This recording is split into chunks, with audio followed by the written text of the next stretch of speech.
Au nom du Père et du Fils et du Saint-Esprit. Amen.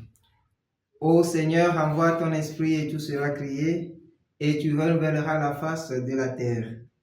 Évangile de Jésus-Christ selon Saint Jean, chapitre 6, versets 52 à 59. En ce temps-là, les Juifs se querellaient entre eux.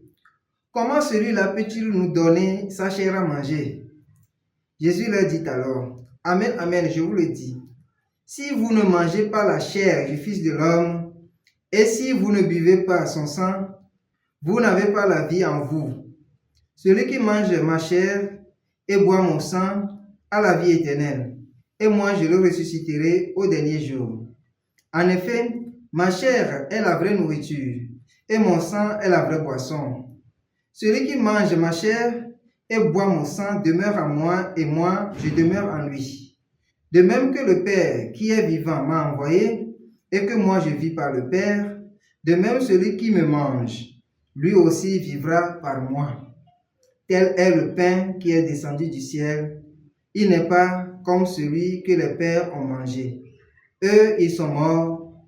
Celui qui mange ce pain vivra éternellement. Voilà ce que Jésus a dit alors qu'il enseignait à la synagogue de Capharnaüm. Acclamons la parole de Dieu. Louange à toi, Seigneur Jésus. Bien-aimés dans le Seigneur, aujourd'hui, vendredi 24 avril, vendredi de la 3e semaine de Pâques, nous sommes dans la continuité de la fête pascale. Le discours de Jésus sur le pain de vie continue, et aujourd'hui, cela suscite des controverses. Ceux qui l'écoutaient, les Juifs, se querellaient entre eux parce que son discours semble être un discours cannibaliste.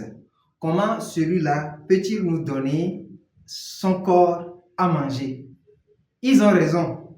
Et parfois, cette réalité même, ce n'est pas aujourd'hui, ce n'est pas hier. Les premières communautés chrétiennes ont eu également ces soupçons envers eux, que ceux-là, ils se rassemblent pour se partager leur chair. Qui me mange aura la vie éternelle, dit Jésus. En réalité, le pain que Jésus donne, c'est lui-même. Celui qui reçoit Jésus, le Christ, celui-là porte en lui la vie. Et il peut aller vers les autres et témoigner de la présence de Dieu au milieu de ses frères. Celui qui me mange aura la vie éternelle signifie tout simplement pour le chrétien, quand il porte le Christ en lui, il reçoit le Christ en lui dans l'Eucharistie, il est appelé à se donner totalement aussi comme nourriture vivante pour les autres. C'est la dimension sociale de l'Eucharistie.